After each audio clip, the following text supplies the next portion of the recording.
Hello, hello, hello. Good evening. I can see Joshua in the room. Good evening once again for joining us in another session of Mentorship School.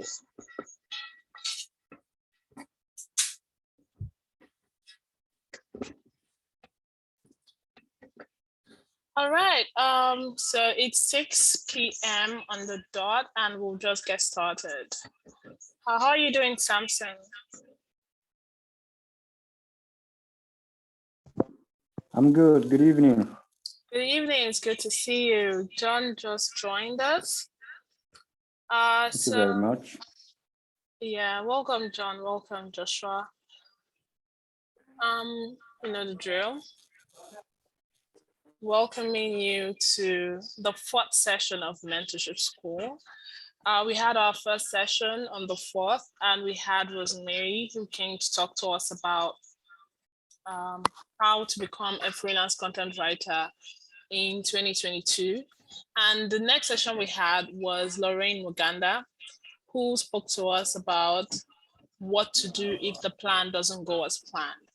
And our 3rd session was from Mr. Akin Akinpelu, which talked about networking and networking your way to the top. And today we have another interesting session coming up. So once again, thank you for joining in. And we will move on to the next on the agenda, which is the housekeeping. So please, if your audio is turned on, please turn off your audio to reduce distractions. And you can either turn on your video or you could turn it off, depending on how you want to manage your data. And then you can feel free to introduce yourself in the chat. Let us know where you're joining from, your name, your occupation, and your country.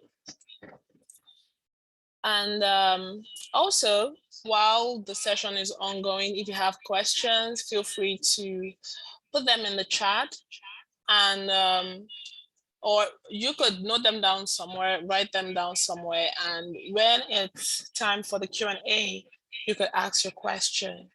Also, if you are sharing any of the key takeaways you're learning,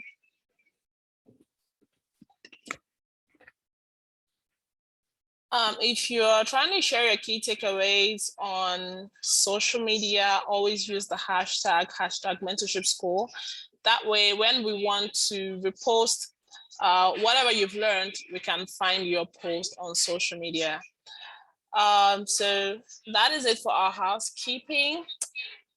And then I will be moving on to the next on the agenda, which is to introduce our guest speaker, our mentor for today. Okay.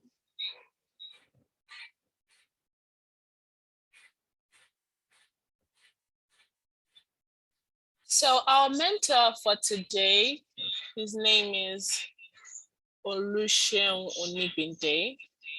He's the CEO and co-founder of BudgIT Nigeria. Oluseun Onigbinde is the co-founder and director of BudgIT, which is Nigeria's civic organization. He's a recipient of Ashoka Fellowship, Future Awards Africa, Quartz Africa 30 Innovators Award, Aspen New Voices Fellowship, Melvin Jones Fellowship, and Stanford Draper Hill Summer Fellowship. Oluseun concluded an Obama Foundation Scholarship at Columbia University. He's a pioneer visitor to the United States, to the United Kingdom for the British government's International Leadership Program. He's a graduate of engineering at the University of Agriculture at Abeokuta. He had executive education at Stanford University Graduate School of Business on social entrepreneurship. So you are sure that what you are going to get today is fire. So let us welcome Mr. Oluseun Onigbinde. He's here with us. Welcome, Mr. Oluseun. It's great to have you. You're on mute. So speech.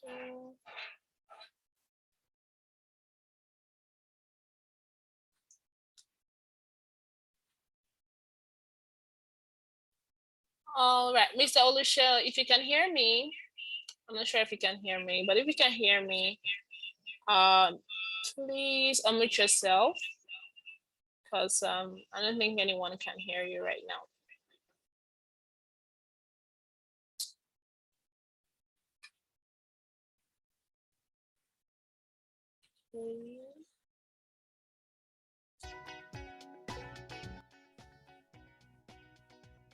All right. Okay, everyone, please give me a second to check on Mr. Oluseun to be sure that he's not having any difficulty in the platform.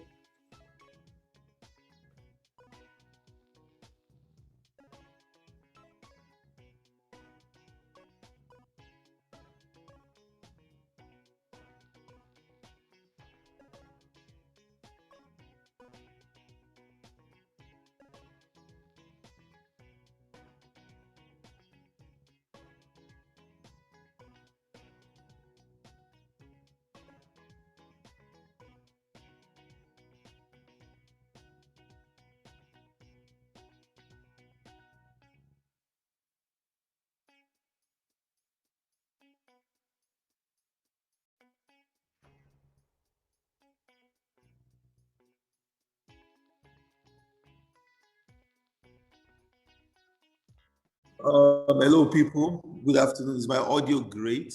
Apologies, I think I had some challenges. Yes, yes, we can hear you.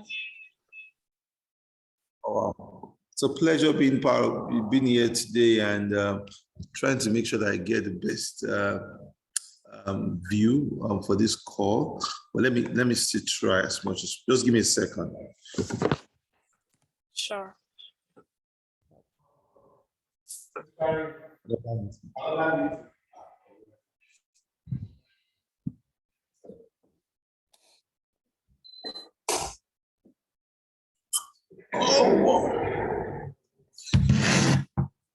Okay.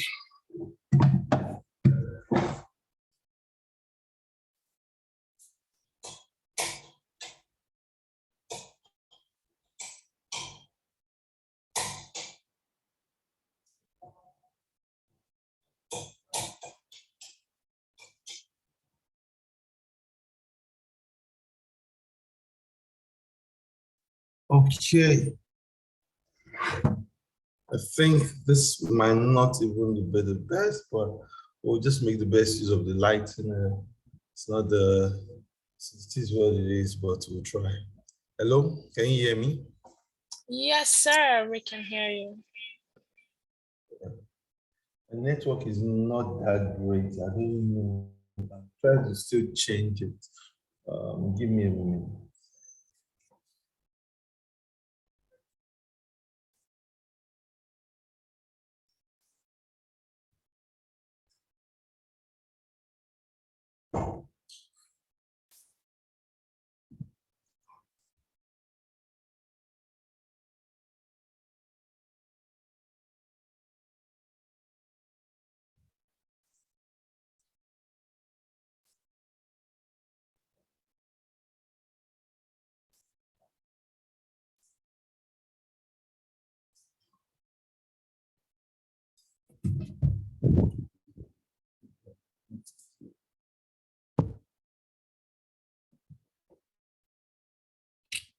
Man, we light up too.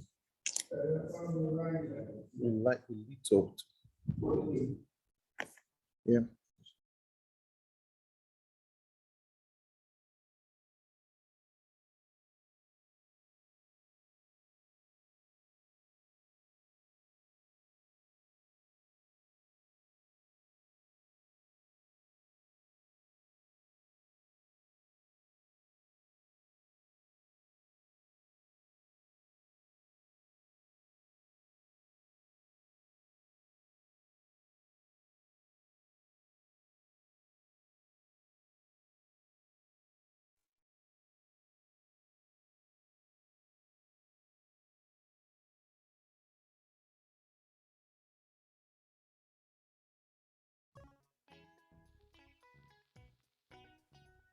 All right, everyone. Thank you for joining in. So please give us a moment while we sort out the video and audio. Mr. Shell, are you ready? I think I'm ready now. I think Awesome. this works. Perfectly works now. All right.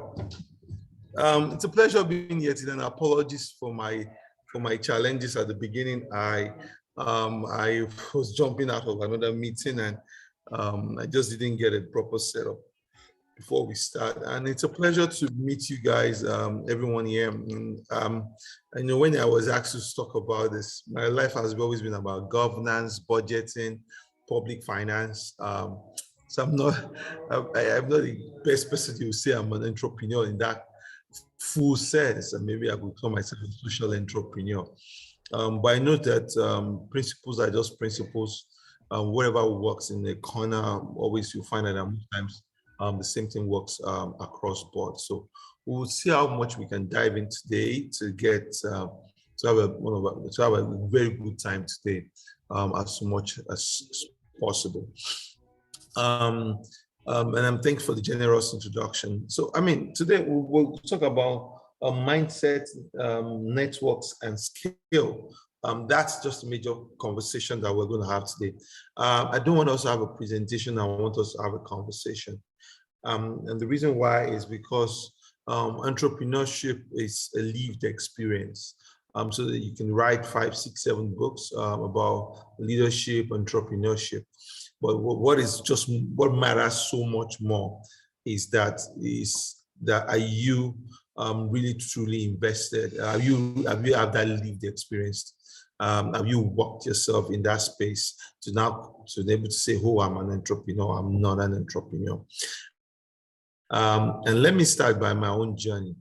So I was a banker for 3.5 years specifically. At the point I got fed up. It comes from a position of getting angry. Then I decided to start an organization called BudgIT, and we've been 10 years last year, so we've been tenaciously following the work, and now finally we're 10 years. Let me say that the most important element that you find in an entrepreneur starts with the mindset. And I would dimension that mindset into 5 categories specifically. The first thing is, what exactly is, when you have a venture and you have what you call the factors of production, you have, like when we were in school, we call them land, labor, capital, and entrepreneurship. That's what you technically have. At the end of the day, you are certain that people will tell you that the most important element in there when you start a business is not the land, it's not the labor, it's not the capital. It's the quality and the energy and the tenacity and the involvement of the entrepreneur as much as possible. So that starts with the most important ingredient for me in either an idea is going to fail or is going to succeed. Comes from the energy of the entrepreneur itself and the commitment of the energy of the entrepreneur itself. And that starts from my point. What mindset do you need to have to be actually lead projects and be an entrepreneur? And today I'm not trying to motivate you, because I always tell people motivation is for those who are not ready. I'm just trying to tell you the first thing is that the mindset that you must have is curiosity. There is no way we are going to be an entrepreneur that we don't have a curious mind, a questioning mind, a mind that's constantly telling people what exactly is missing here. Everybody will look into spaces and say, okay, this is perfect, this is exciting, this is okay. But you as an entrepreneur, you're asking yourself in a separate and in a different way, something can be changed, something can be fixed, something can be improved. So as an entrepreneur, you're constantly asking questions. You're constantly asking people, what am I missing? What is missing? So for someone who looked at, oh, there's a traffic problem in Lagos, an entrepreneur is thinking, how do I profit from that chaos and build challenges and build opportunities in there? The reality is that for an entrepreneur, the most important thing you're constantly putting your mind to, you're constantly being aware of, is that there must be an opportunity somewhere. So start from a sense of curiosity. And that curiosity is what will lead you into that place of fearlessness. Now, in every time you're asking yourself that, everybody will say, can this be done? Is this really, really possible? Is there really an opportunity somewhere here? Is there really a chance for me to build something? A lot of people would, if you have put 10 people together, the first thing they first put together for you is doubt. They technically just doubt that, oh, this is impossible. This cannot be done. And they would put all the roadblocks for you, put all the challenges in your face. Maybe when we started BudgIT and people were saying, oh, this is safety, this is very risky. Oh, budget, you want to start questioning government. You want to start holding government accountable. This is dangerous and things like that. But the reality is that you, as a leader of an organization, you're constantly asking yourself, I have to get this done. I have to make this work. I have to transform lives. I have to change lives. I have to change the environment. I have to change the status quo. So from that point of curiosity, leads you to a state of fearlessness that, there's what you call you are burning a bridge. You have, it's like you left it all. You burnt down that bridge. You know that, okay, if this fails, it fails, then we'll move on. An example is when I resigned from First Bank. I wasn't sure that we're going to even be able to get any resources to be able to scale BudgIT, or we were going to even get anything to make a success out of what it was BudgIT. But my constant mentality was that whatever happens, happens. I know whatever is going to be at the end of the day. If it fails, yes, it fails, then we'll move on and we'll do something new. So as an entrepreneur, the mindset comes from a position of fearlessness. You must constantly know that courage is the language of the entrepreneur, is the stimulus of the entrepreneur. Courage must be there. The third thing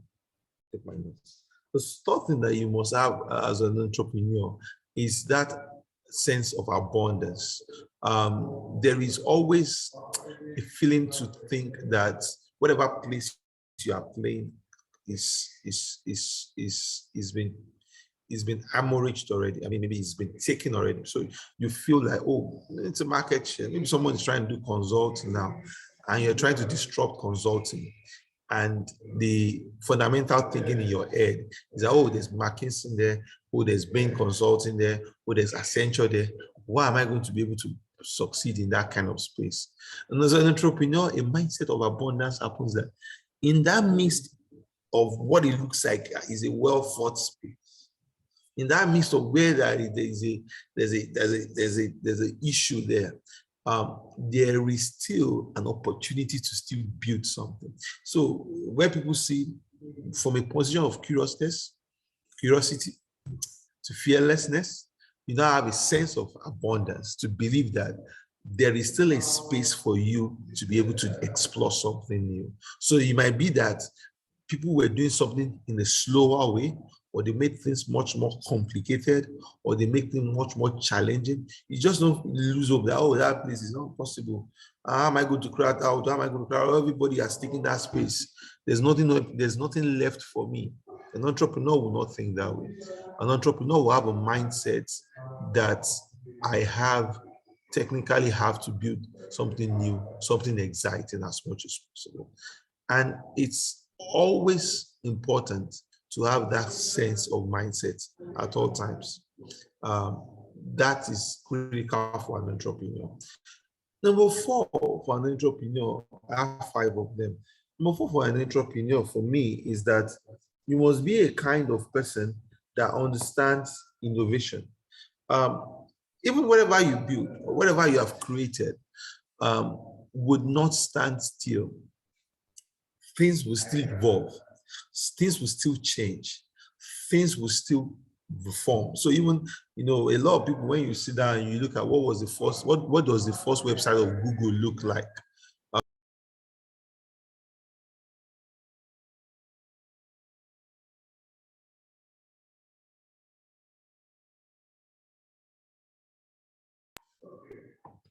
Sorry, I think we have a network glitch here.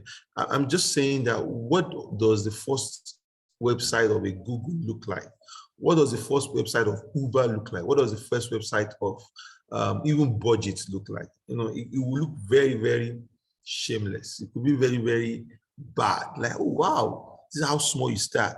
But what makes it great at the end of the day for the people that led that was iterative learning, constant understanding that they need to be better.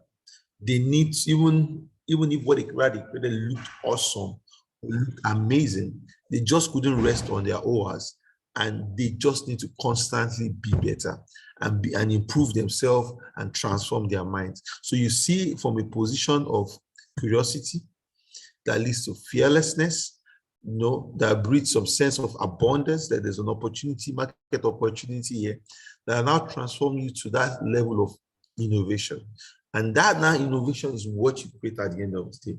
Now, you want to constantly be nimble. You know, a lot of times, you know, as you grow bigger and as you grow, do much more, you have that feeling somehow that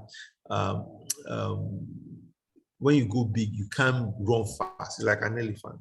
You know? An elephant is different from a mouse. You know, elephants would move with that force. But what you want to do as an entrepreneur, you see that they want agility, they want nimbleness, they want to move fast. You know, they rather make mistakes, but they love speed. Because speed is extremely also critical to how you're able to learn fast, break things, iterate, improve yourself, continuously go over and over again. And so it's extremely that you put innovation embedded. But the last point is structure. If you want to be entrepreneurs and want to see results, there is no way we're going to run away from structure. And that's why you see a lot of times businesses die in Nigeria, just because we don't pay attention to what should the financing structure look like? What should the personnel structure look like? What should the culture of the organization look like? What should leadership look like? What would be our value system? What would be our vision? What would be our mission? What would be our permit? What would be our praise? What do we not say no to? You know, what's going to be our value system? All of that is what you define as the structure of the organization that you're trying to build. And if there's anything I learned from in BudgIT in the last 10 years that always sticks with me is the importance of culture in whatever you're trying to build. You know, you see some culture of organization, it's happy, good feeling culture because they feel it's necessary for their business. And some culture of organization is a paternalistic, you must not do any wrong, you must be proper, you must give it, you must do like proper living. You know, that you cannot even afford to blink and make mistakes. That might be the culture for some other organizations. So it's really extremely important that you are not trying to be the one-man business. No, you're not trying to business that revolves only around Abubakar, Bala, or Dina Karup. No, you're trying to build a business that transcends you, you know, that transcends you, and you're able to build a lot of mini yous within the organization who have the capacity, who have intelligence. When we were 10 this year, I asked myself, I've become some form of cult hero within the organization. I need to now significantly start shedding that. So in the midst of significantly shedding that, we created give more powers to the head of organization. We were able to give him able to do more. You know, our head of finance has much more autonomy about how he or she manages our finances, and all of the things like that we have been able to do because we pay extreme attention to our culture. So it's always important that you put that behind your mind. Don't create an organization that is just a cult of yourself. Create an organization that is transcends you, that sees beyond where exactly you are right now. You know. And when I talk about curiosity, fearless, a lot of people will say that's passion. Maybe I'm just trying to pack that. Or when I talk about a sense of abundance, a lot of people will say that is intuition. Or when I talk about innovation, a lot of people, they say that is your own belief and your improvement and your learning. But all of this is all embedded in some things that has worked for me. Right from the beginning of BudgIT was I learned that I must be curious. I must be fearless. I must have an abundance. I must have innovation. And I must have structure within me. Then, and I will talk about the second place where I call networks. Now, mindsets, networks, and skill. Now, whatever we're trying to build, whatever we're trying to create, we must be understand that a lot of people even tell you that. Let me even circle back a bit, that there are no more original ideas. That every idea that you put forward now is a combination of old ideas. So to think an idea that we have has not required some certain context for it to exist, then you're wrong. Take, for example, someone says my idea is a payment solution, like a fintech payment solution. Well, you must realize that the acceleration of digital technologies has made that possible. The maturity of Nigeria's financial system has made that possible. A population that is educated and digitally aware, and being able to use your solutions is made that possible. So there is no idea that doesn't require some level of framework to happen. No, there's no idea. Every single idea, requires that set of work to happen. And so my thoughts to you is that do as much as possible, do as much as possible to pay attention to how do you understand that your idea is an extension of whatever is previously existing. And understand also that you require networks to be able to exist. And when I mean networks, I'm not saying that, there are no competitions. We have to go and talk. But when I mean networks, what are the resources that you will need to scale? Where would those resources come from? And who are the people you need to talk to get those resources to you? Without you not technically thinking of building your own network or building people that can support you to get your dreams to happen, it becomes very, very challenging. I get to see a whole lot of people when I meet them in sessions like this. They ask me, I have this great idea. I have this amazing idea. And this amazing idea that I have, technically the challenge I have is I don't have money for that idea. There's nobody that really has money if you ask yourself. What everybody has is that they have a network that is able to speak or validate their work or be able to advise them on where exactly to attract resources. And how do you build a network? We have to be intentional about building networks. That means we also have to come back to our own ideas of the mindset, the curiosity. Who is likely to support our ideas in our scale? And how do we make sure that we are able to provide adequate information to this person that we are not just playing around, we're ready. People that are ready, but people that are ready and we mean that we want to build stuff. So it's always important to quietly quickly. And when I will talk about network, I'll talk about three things that you should pay attention to, when you are creating a network to scale your business. Because the first thing is that you need a group of believers, who might not just be investors in your businesses, but might just be advisors. So when you're trying to meet someone right at the top, it's not good to say, can you just write me a check, $5,000, $50,000, $100,000? No. Maybe what you truly need is that can I get and help and advice on how I proceed my business? I'm struggling with something like this, and I feel like you can provide advice. So be someone that don't chase the money, chase the advice first. A lot of times we're trying to chase money, number one for me. Sometimes we're trying to chase money, but we're not looking for advice. You need to be the body of advisors, the body of leaders. And it doesn't have to be in a structured frame.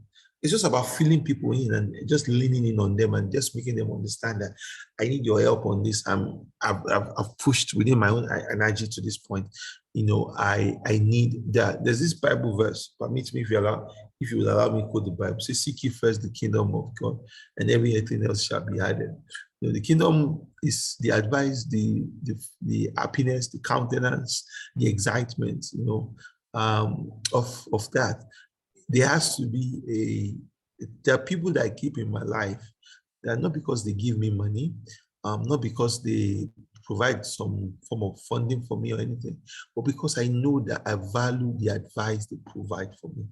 They support me with clear thinking about what I need to do. And even when they provide their advice, sometimes it leads, they themselves bring the solutions forward. Oh, Sheon, I know you're struggling with this, but I will connect you to this person that can help you and can provide some form of support and funding for you. Or they can help you understand how you can scale it to that market. Or someone that is doing something close like this, maybe the person is retired and can advise. It's very good to always build that advice, because there are a lot of people who have that kind of means and reach. They don't, everybody comes to them about money. No, but a lot of people come to them to ask for advice. And it's something that it's a flaw that we are constantly missing. Second thing, when it comes about building networks, I've been intentional about is to be intentional, about the opportunity. Is to acknowledge the opportunity. And let me put it that way. The network that you're trying to build around you, they do some form of work, they give you advice. And if the person is advising you or is funding you, everybody,